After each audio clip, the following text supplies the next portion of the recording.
RallyHere sort of sprang from the back-end systems that we used for SMITE 1 and the other Hi-Rez games.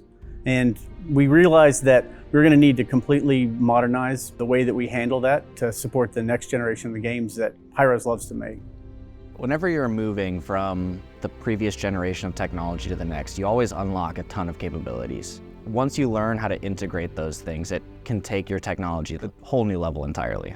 RallyHere provides a couple of things. One, it's a fully managed backend services. So we manage everything from the servers themselves, where the backend systems were running, as well as the game servers. So the developers don't have to worry about it.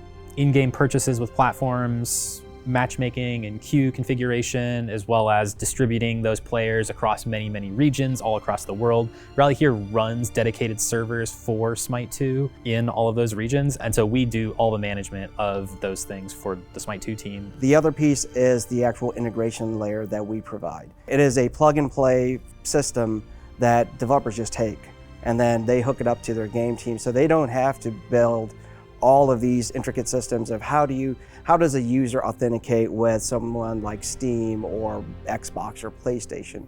We work with the partners to provide a drop-in solution that they can use in Unreal for getting their games up and running, supporting platform-level logins, provide matchmaking, all of the different game modes and custom types, and we allow them to configure all of the purchases and in-game inventory that they need. If we're doing our jobs right, nobody will notice a thing. Everything will just work. We have the ability to pull up every player's complete history within the game, supporting them in case of there's a problem with their experience in the game. That insight, I think it helps those teams do the work that they need to do to keep the community positive. One of the things that we're trying to be very diligent about is making sure that a lot of our stuff that would previously be in a spreadsheet is stuff that we're managing through RallyHere's editor. And so rather than having this in some spreadsheet somewhere, we're able to manage a lot more of that information through RallyHere so that anybody can go and reference anything.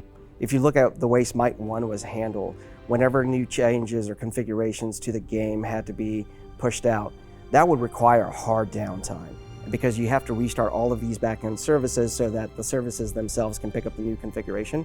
All of that is very dynamic now. I'm able to put in, is this feature turned on? And then I can specify like a true or false value. I can specify an integer value. This is something that allows us to dynamically turn features on and off during a launch. So for instance, if we find a game-breaking bug with an item or with a god, we're able to shut that off in real time without having to do any type of hot fixing. Having that capability of dynamically turning a lot of those things on and off, I may not see it as a player, but you know that there wasn't a patch, there wasn't any sort of thing that you had to wait weeks for to be corrected. These can be done on the spot. The producers or the community managers can always take that feedback and react in real time versus having to wait a few weeks for it. And then on top of that, their dynamic scaling for sessions and matchmaking has been huge from the first weekend launch. The ability to actually have millions of players is not something that we're afraid of anymore. Now we're relishing that level of success on any of our games, when it used to be a huge population could be a risk to us.